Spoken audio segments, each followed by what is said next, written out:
Good morning student. आज हम income tax का के चार्जिंग चैप्टर नंबर जो 4 है उसके बारे में स्टडी करेंगे और इनकम टैक्स एक्ट 1961 के जो चैप्टर्स हैं उसके बारे में हम आपको डिटेल में स्टडी करवाएंगे। अब आप ये देखते रहें। अब आप ये देखना कि इनकम टैक्स जो चार्जिंग सेक्शन है, सबसे पहले अगर हम बात करेंगे इनकम टैक्स एक्ट कब पारित हुआ था। सबसे पहले जो इनकम टैक्स एक्ट है वो 1961 में बना था। एनफोर्समेंट कब हुआ था? 1 अप्रैल 1962। बात आ रही है सबसे पहले जो सेक्शन नंबर 1 है वो एप्लीकेबिलिटी के बारे में बता रहा है, सेक्शन नंबर 2 डेफिनेशन के बारे में बता रहा है, section number 3 definition of previous year के बारे में बता रहा है। जो सेक्शन नंबर 4 है, जो चार्जिंग सेक्शन है, वो क्या कह रहा है? There must be income. क्या होना चाहिए? सबसे पहले अगर आपको इनकम को टैक्सेबल करना है इंडिया में तो उसके लिए कि सबसे पहले कोई इनकम होनी चाहिए। There must be income. अब इनकम क्या होती है? जो भी हम पैसा कमाते हैं, किसी भी सोर्स ऑफ इनकम से हम कमाएं, किसी भी सोर्स से कमाएं, तो जो पैसा हमने कमाया है ओवरऑल वो हमारी क्या है? इनकम है। Income must be taxable income. लेकिन इनकम तो है, लेकिन इनकम कैसी होनी चाहिए? टैक्सेबल होनी चाहिए, नॉन टैक्सेबल नहीं होनी चाहिए।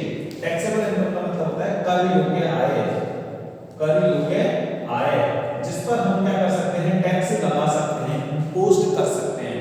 Okay, it is charge on total income of every person. ये किस पर लगेगा? टैक्सेबल इनकम होना चाहिए, इनकम में भी टैक्सेबल इनकम होना चाहिए, और टैक्सेबल इनकम में भी किस पर टैक्स लगेगा?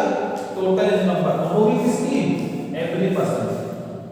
आपको पता है सेक्शन नंबर 2 में डेफिनेशन दे रखी है पर्सन की, और उसमें दे रखा है पर्सन इंक्लूड्स। इसका मतलब जो पर्सन की जो डेफिनेशन है वो इंक्लूसिव नेचर की है या एग्जॉस्टिव नेचर की है? वो इंक्लूसिव नेचर की है। अच्छा, तो पर्सन में जो भी शामिल हो रहे हैं उन सबकी बात हो रही है जिसकी इनकम कैसे होनी चाहिए? टोटल इनकम होनी चाहिए।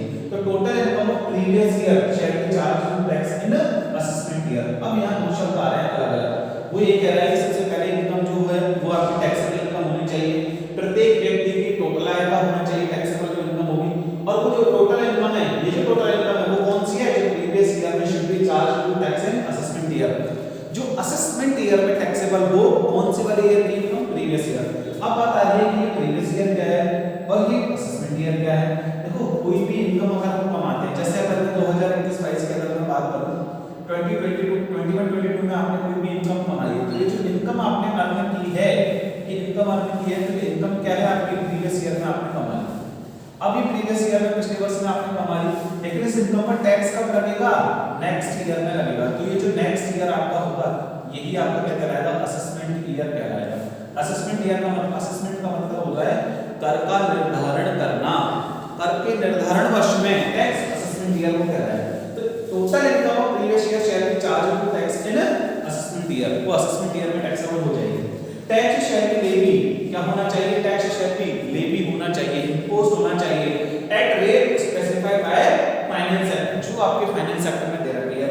अब बात आ रही है कि सब फाइनेंस एक्ट क्या होता है?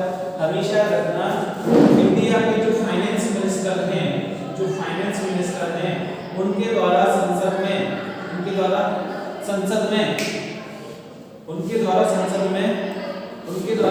में जब भी एक एक्ट लाया जाता है, बजट लाया जाता है, तो बजट जो लाया जाता है वो जिस भी ईयर में लाया जा रहा है वो उसी ईयर का क्या कहलाएगा? फाइनेंस एक्ट कहलाएगा। कौन लेकर के आएगा? Finance minister of India. ठीक, अब बात हो रही है कि टोटल इनकम की प्रीवियस ईयर में चार्ज होगा, उसका टैक्स असेसमेंट ईयर में tax shall be levy, tax लगना चाहिए, इम्पोज होना चाहिए at rate specified by finance act, जो रेट फाइनेंस एक्ट में स्पेसिफाइड की गई है। In respect of income chargeable to tax, the tax shall be paid in advance in previous year itself. क्या कह रहा है? ये कह रहा है in respect of income chargeable होगा टैक्स के लिए, the tax shell paid in advance में हो सकता है प्रीवियस ईयर में। कुछ इनकम्स ऐसी होती हैं जिन पर इनकम पर जो टैक्स है वो एडवांस पर भी लग सकता है। कब लग सकता है? इन प्रीवियस ईयर। लेकिन उनके बारे में डिफाइन कौन करेगा? एक्ट डिफाइन करेगा, फाइनेंस एक्ट अमेंड करेगा। ओके, तो ये है आपका चार्जिंग सेक्शन नंबर 4, जो आपको क्या बता रहा है कि आपकी इनकम इंडिया में कैसे टैक्सेबल होगी। तो सबसे पहले वो ये कह रहा है इनकम होनी चाहिए, इनकम कौन सी होनी चाहिए? टैक्सेबल होनी चाहिए। टैक्सेबल में कौन सी होनी चाहिए? टोटल इनकम होनी चाहिए। किसकी होनी चाहिए? एवरी पर्सन की होनी चाहिए। और जो टोटल इनकम है वो कौन सी है? प्रीवियस ईयर के। लेकिन टैक्स कब लगेगा? असेसमेंट ईयर में। और जो टैक्स लग रहा है, ये भी हो रहा है, किस रेट से लगेगा? जो फाइनेंस एक्ट में जाएगा बजट के ड्यूरेशन में। अच्छा, the in respect of income chargeable होगी टैक्स पे वो कब होगी, शैल पे in advance previous year itself, जैसे ही वो प्रीवियस ईयर में इनकम कमा रहा है प्रीवियस ईयर में ही उसमें टैक्स चार्जेबल हो जाएगा। अब बात आ रही है कि इसका स्ट्रक्चर की अगर हम बात करें तो इनकम टैक्स का स्ट्रक्चर सबको पता है, या अपन इनकम टैक्स डिपार्टमेंट की हिरार्की की बात करें, कौन कौन सा ऑफिसर किस किस रेंज पर काम करेगा, किस तरीके से काम करेगा, सबको पता है। लेकिन सबसे पहले बात आ रही है कि आपका जो इनकम टैक्स एक्ट है वो ये कह रहा है कि आप उसमें इनकम को चैप्टर्स में बांटा है कि आप किस चैप्टर की इनकम कमा रहे हो। उसके बाद में हेड्स ऑफ इनकम में बांटा है और उसके बाद में उसको कह रहा है सेक्शंस में कैसे डिवाइड कर सकते हैं। जैसे हमको पता है कि हेड्स ऑफ इनकम का जो सेक्शन है, सेक्शन नंबर है 14।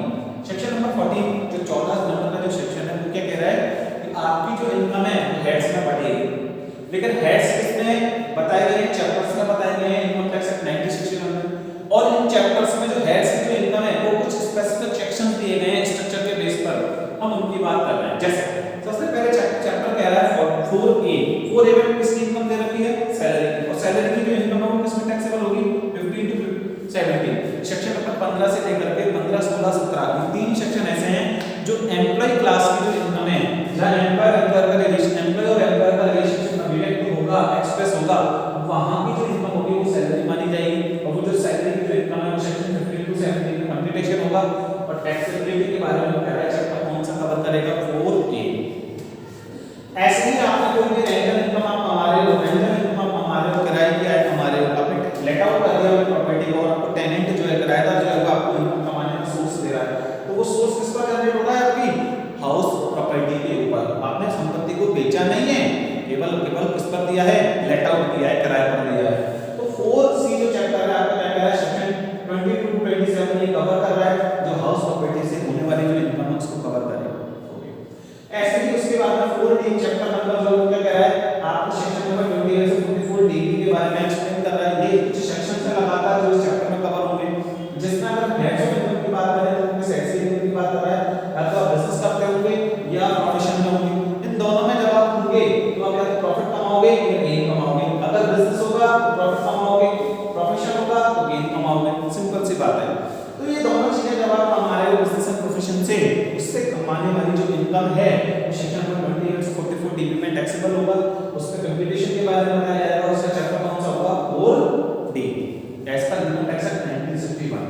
अच्छा, इसके बाद में जो आपकी इनकम है वो क्या है, कैपिटल गेन है। कैपिटल गेन क्या है कि आपने अपनी प्रॉपर्टी को जब लेट आउट किया था उससे इनकम होने वाली जो रेंटल इनकम है वो हाउस प्रॉपर्टी में जा रही थी, लेकिन अगर आपने उस प्रॉपर्टी को ही बेच दिया तो कैपिटल एसेट्स है और उसका बेचोगे तो उसका गेन होगा, तो वो क्या कहलाएगा, कैपिटल गेन कहलाएगा। अब वो दोनों तरीके का हो सकता है, आपने शॉर्ट टर्म में बेच दिया तो शॉर्ट टर्म कैपिटल गेन है, आपने लॉन्ग टर्म में बेचा है तो लॉन्ग टर्म कैपिटल गेन है। तो उनको दोनों को शॉर्ट में क्या बोलते हैं, LTCG long term capital gain और STCG short term capital gain. अच्छा, तो उसके सेक्शन नंबर क्या है, 45 से लेकर 55A। चैप्टर कौन सा है, 4। इसके बाद में दे रखा है कि आपको इनकम दे रखी है किसकी, अदर सोर्स की। अदर सोर्स मतलब इन चारों हेड्स के अलावा कोई भी ऐसी इनकम जो आप कमाते हो जो इन सब में टैक्सेबल नहीं है। जैसे आप एम्प्लॉय हो, सैलरी प्राप्त करते हो, प्रॉपर्टी किराए पर ले रहे हो, हाउस प्रॉपर्टी होगी, रेंटल इनकम होगी, बिजनेस करते हो, प्रोफेशन में हो तो प्रॉफिट एंड गेन की इनकम होगी, अगर प्रॉपर्टी को बेच रहे हो कैपिटल गेन हो गया। लेकिन इनके अलावा आप कहोगे सर इनकम कौन सी बच गई, बहुत सारी इनकम बच गई। जैसे आपने बैंक में FD कराई, उस पर इंटरेस्ट मिल रहा है, तो वो कहां पर टैक्सेबल होगी, किस हेड्स में टैक्सेबल होगी, अदर सोर्स के हेड में। आपने गैम्बलिंग की, स्पेकुलेशन किया, सट्टेबाजी की, आपने बैटिंग की है, तो ये सारी जो इनकम्स हैं वो किसमें जाएंगे, अदर सोर्स में। आपको गिफ्ट मिल गया, क्लबिंग पे प्रोविजन आता है, कहने का मतलब कई तरीके की आप इनकम इसमें कमा सकते हो जो किसमें जाएगी, अदर सोर्स में जाएगी। आपने शेयर पे डिविडेंड कमाया, डिवेंचर पर इंटरेस्ट कमाया, तो ये इनकम किसमें जाएगी, अदर सोर्स में। इसके लिए चैप्टर कौन सा कह रहा है, 4F इसका इनकम टैक्स एक्ट 1961 का। और सेक्शन नंबर कौन से, 56 से लेकर के 59 तक के। तो ये कुछ मैंने आपको स्ट्रक्चर बताया चैप्टर्स के बारे में, और आपको मैंने बताया चार्जिंग सेक्शन नंबर 4 को डिटेल में एक्सप्लेन करके ये होता क्या है, और उसके बाद में हमने पढ़ा इसके चैप्टर्स को हमें कैसे स्टडी करना है इनकम टैक्स एक्ट 1961। और उसमें जो हेड्स ऑफ इनकम थी, पांचों हेड के बारे में मैंने आपको ओवरव्यू दे दिया, उनके सेक्शन के बारे में बता दिया, चैप्टर नंबर्स भी आपको सारे बता दिए। तो उम्मीद करता हूँ कि आपको ये सारी चीजें समझ में आई होंगी, एंड थैंक्स। ऑल।